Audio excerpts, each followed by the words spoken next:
Bonjour à toutes et à tous et bienvenue sur NTD L'Actu, votre point sur l'info de ce mercredi 11 octobre. Avant de commencer, merci de cliquer pour vous abonner et de liker la vidéo. En France donc, 2 associations ont lancé une action en justice contre l'État français demandant la limitation des périodes d'ouverture de la chasse, notamment le week-end, une meilleure formation des chasseurs et une même réglementation dans tous les départements. Et dans le Morbihan, le directeur d'une école primaire a été placé en garde à vue. Il est soupçonné d'attouchement sexuel sur les enfants de son école. Lors d'un voyage scolaire en Irlande, plusieurs enfants ont témoigné avoir été victimes. Le directeur, âgé de moins de 30 ans, est suspendu.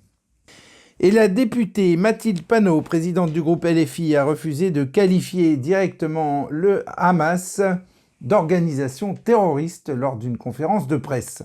Ces propos ont immédiatement suscité des réactions, notamment du côté des socialistes qui se sont désolidarisés de la NUP à ce sujet.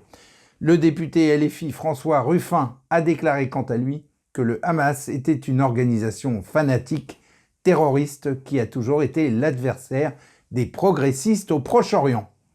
Et la famille d'un jeune homme victime de graves malformations a obtenu gain de cause. Le fonds d'indemnisation des victimes de pesticides a reconnu que sa condition physique était directement liée à l'exposition de sa mère au glyphosate pendant sa grossesse.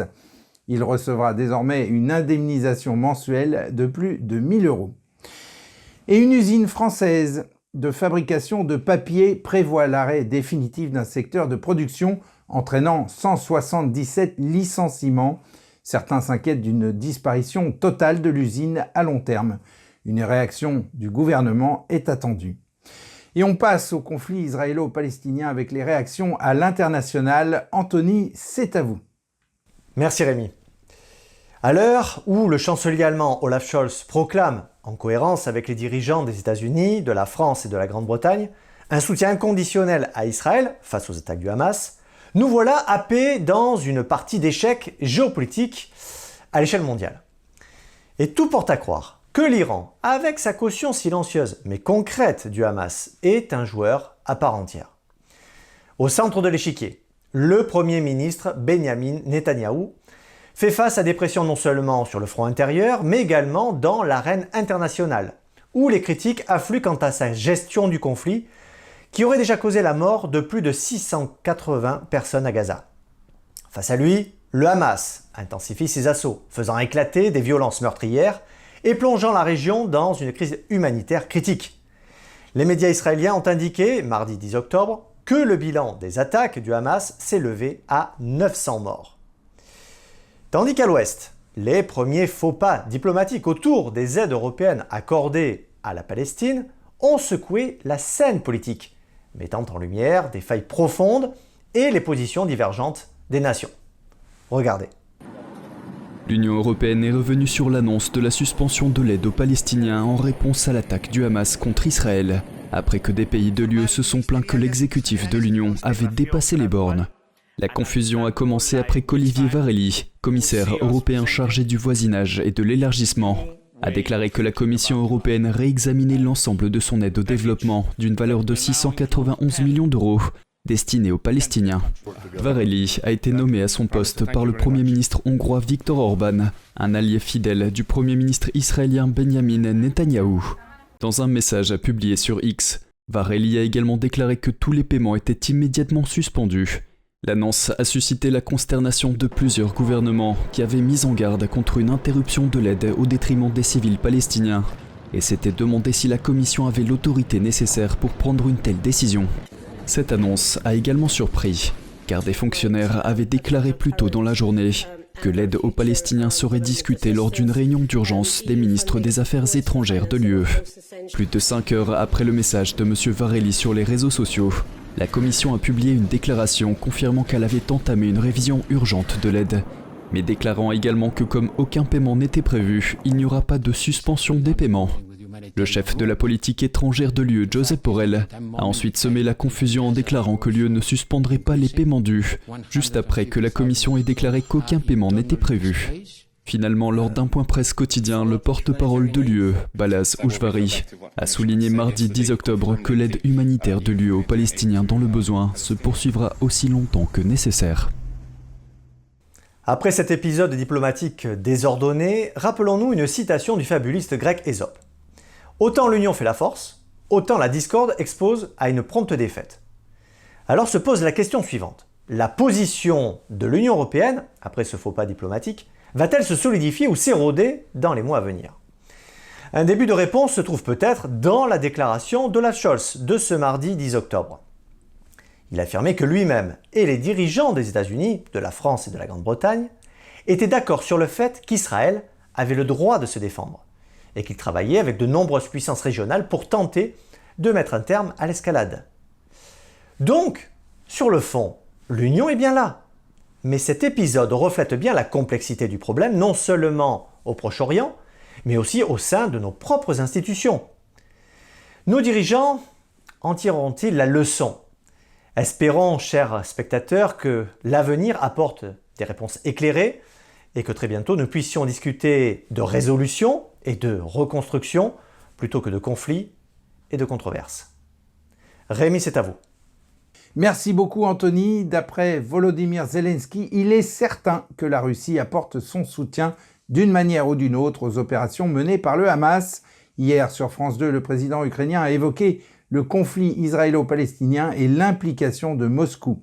Il a déclaré « Pour nos services de renseignement, c'est évident, nous avons tous les indices qui portent à croire que la Russie aide certaines opérations terroristes à se dérouler. » Il a ajouté « Ce n'est pas la première fois qu'elle agit ainsi, elle l'a fait en Syrie, elle l'a fait en Ukraine. Elle cherche à semer l'instabilité de par le monde. » Et le Premier ministre Benjamin Netanyahou a fait part au président américain lors d'un appel que les terroristes du Hamas avaient violé des femmes, décapité des soldats et exécuté des enfants.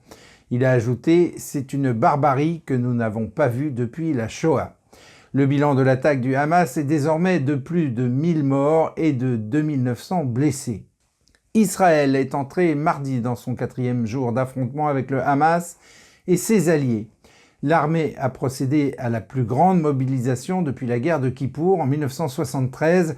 300 000 réservistes ont déjà été mobilisés et 60 000 autres vont être appelés. Et des roquettes ont été tirées depuis la Syrie, des roquettes auxquelles Tsahal a répondu par des tirs d'artillerie.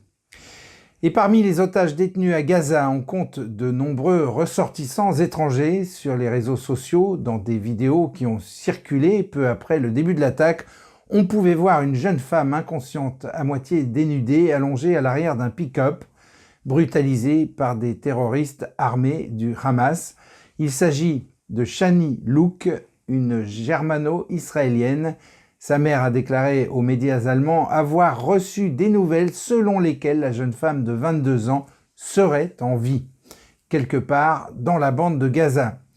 Sa fille souffrirait d'une grave blessure à la tête et se trouve dans une situation critique. On espère la retrouver vivante et en bonne santé, ainsi que tous les autres otages. Et on passe aux actualités Chine qui sont elles aussi liées au conflit. Vladia, on vous écoute. Merci Rémi, bonjour à tous. La nouvelle guerre qui éclate au Moyen-Orient met le monde en alerte. L'ambassade d'Israël en Chine a publié un message sur X exprimant l'espoir d'un soutien et d'une aide de la part de Pékin. Le ministère chinois des Affaires étrangères s'est dit préoccupé par l'escalade et espère un cessez-le-feu. La Chine n'a pas condamné la Palestine.